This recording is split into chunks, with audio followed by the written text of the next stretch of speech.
حضرت غوث الاعظم رحمۃ اللہ علیہ کی اویسی تربیت۔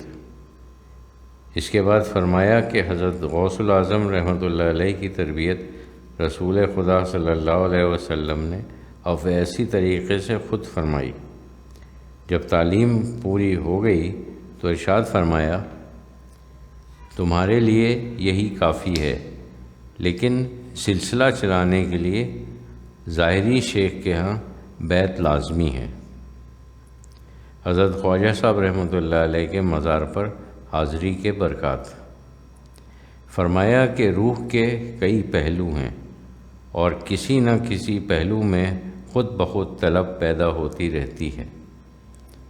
جب میٹھا کھانے کو جی چاہتا ہے تو اس کا مطلب یہ ہوتا ہے کہ جسم میں شکر کی کمی ہے، اور جب کھٹی چیز کھانے کو جی چاہتا ہے تو اس کا معنی یہ ہوتے ہیں کہ جسم کو کھٹی چیز کی ضرورت ہے۔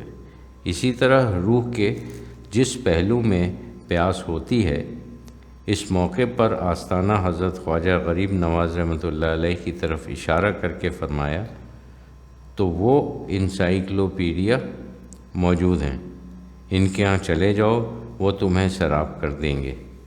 جب بارش ہوتی ہے تو جہاں گڑھے ہوتے ہیں وہیں پانی بھرتا ہے۔ فرمایا، یہاں اجمیر شریف میں رہنے کا یہی فائدہ ہے، اور اگر یہاں رہنا میسر نہ ہو تو جہاں ہو ان کی طرف متوجہ ہونے سے یہ ضرورت پوری ہو جاتی ہے۔ فرمایا، وہ تو جامع ہیں اور جانتے ہیں کہ کس کو کس اسم کے ساتھ لگاؤ ہے۔ جس اسم کے ساتھ جس کو لگاؤ ہو اس کے ساتھ اسی قسم کا معاملہ ہوتا ہے۔ کسی کو صابر صاحب رحمۃ اللہ علیہ کے یہاں بھیجتے ہیں اور کسی کو حضرت نظام الدین اولیاء رحمۃ اللہ علیہ کے یہاں۔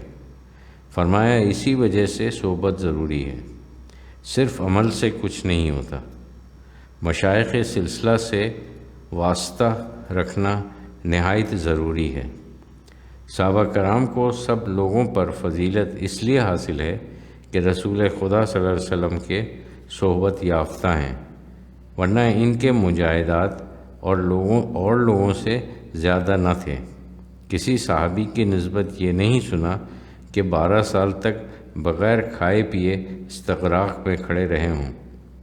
اسی طرح تابعین کو اس لیے فضیلت حاصل ہے کہ ان کو صحابہ کرام کی صحبت ملی ہے، اور تابعین کو اس لیے فضیلت حاصل ہے کہ انہیں تابعین کی صحبت ملی ہے۔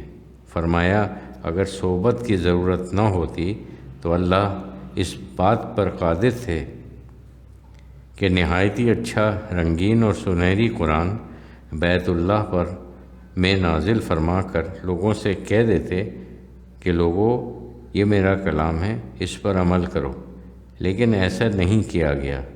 صحبت کے لیے انسان کی صورت میں رسول بھیجے گئے، اور جب کفار نے کہا فرشتہ کیوں نہیں بھیجا گیا تو فرمان ہوا، اگر فرشتہ بھی آتا تو وہ بھی انسان کی صورت میں آتا۔